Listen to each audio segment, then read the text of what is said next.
in a time before internet and TV and for much of this period even camera, certainly color photography, people in the East became fascinated with the West, and it became enormous in the American imagination. If you want to know what the West looked like, you might rely on the Rocky Mountain School of Painters, people like Bierstadt and Moran here. They would go out west, paint the scenery that they saw, many of it spectacular and beautiful, the Grand Canyon, Yosemite, the Pueblos, whatever it was, and then Yellowstone, and then return to the east with these paintings, and just giant crowds would go out and pay money to look at these paintings, because how else are you going to know what the West looks like?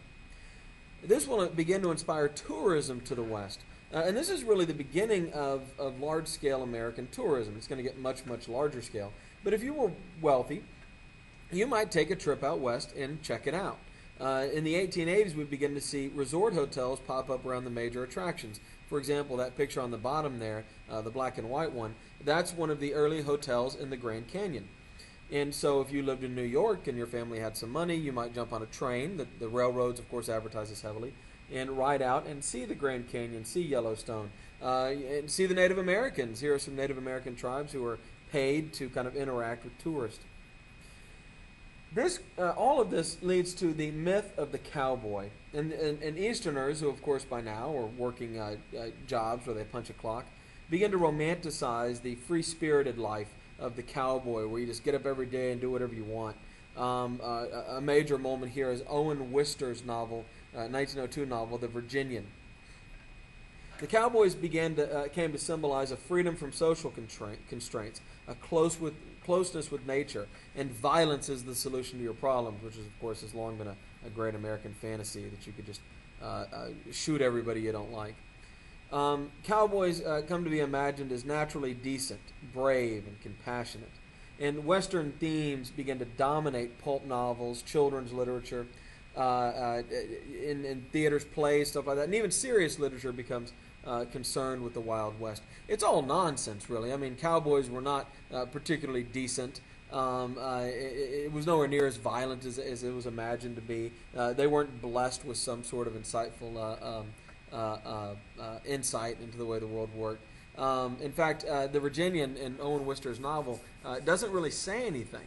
And apparently the reason Wister wrote him this way was because cowboys cussed so much, he couldn't put the way they talked into the novel. It creates this mythology of this silent man who doesn't say anything because he doesn't have anything to say. In reality, the cowboys talked plenty, and apparently quite profanely.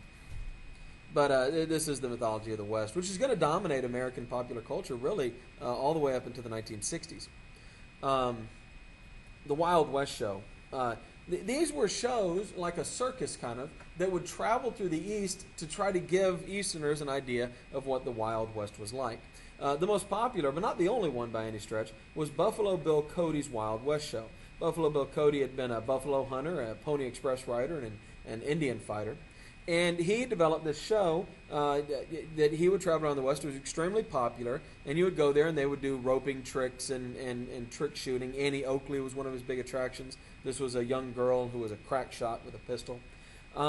He eventually would hire Sitting Bull, the great Native American chief we'll talk about here a little bit later. And in Buffalo Bill's Wild West show, they would recreate Custer's last stand at the Battle of Little Bighorn. But of course, at the real Battle of Little Bighorn, all the whites are killed. But in the Buffalo Bill Wild West show, Buffalo Bill rides in the last minute and saves Custer's men. And Sitting Bull, tragically, would spend the later years of his life touring around the country and having to come out and be the bad guy in the Wild West show and sit around and sign autographs and that sort of thing. The West was thought to be the last frontier. In the American imagination, the West was the last unsettled place. Remember, we've been moving west from 1607, and there had always been this place just beyond the horizon that you could always go to if things got bad. There was always this escape valve, this outlet. Mark Twain's classic Huck Finn in 1885 makes use of that idea, as I talked about earlier. And they're also, by the way, always playing cowboys and Indians and Tom Sawyer and Huck Finn, talking about that sort of thing.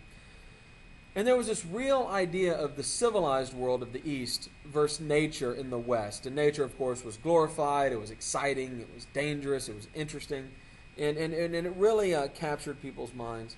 Frederick Remington is maybe the artist most associated with this. These are all different pieces of his artwork here. And he made a fantastic living and became very famous creating images of the West. Teddy Roosevelt, after his wife and his mother die on the same day, tragically, in unrelated episodes, will become very depressed and will travel out to the Dakotas and live there for a few years and publish a 4-volume history of the West called The Winning of the West. Of course, it's entirely from white people's point of view. In 1893, at the Columbian Exposition in Chicago, a professor named Frederick Jackson Turner will present a paper, and he will point out that the census had always declared a frontier, and this is where civilization stopped. If you see the 1860s here, with it's very, very clear where the edge of civilization is, right? With the exception of Denver there's almost nothing between this line of lights and California. By the 1890s, that line is no longer clear. There is not a line you can draw on a map and call it the frontier. And the census, the U.S. Census Bureau, stops officially declaring a frontier. Frederick Jackson Turner will say, now the frontier is gone, and with its going has closed the first period in American history. And a lot of historians really have taken to this understanding. We had this place where our imaginations could live, even if we didn't live. And that frontier is going to close in the 1890s. Today you may think about other frontiers. Outer space will become a frontier. The bottom of the ocean has kind of recently become a frontier. Things like this. But the frontier used to be a very real place that you could get on a train and go to quite easily, really. Here's an interesting map showing the center of the country and how it has moved. Now you'll notice it moves very quickly until about 1880, and then it moves very slowly in this here area where it's in Indiana, and then as about 1940 it's going to take off again. What they mean is half the country lives above this dot, half below it, half lives to the east, and half lives to the west. And so you can see how we have been pulling westward, and then in the last 100 years or so southward as a nation. The killing off of this this great American myth that you could always go west, young man, as newspaper editor Horace Greeley had said, will create this sense of lost opportunities, the dying out of an old way of life that is now being replaced with a new, different way of life.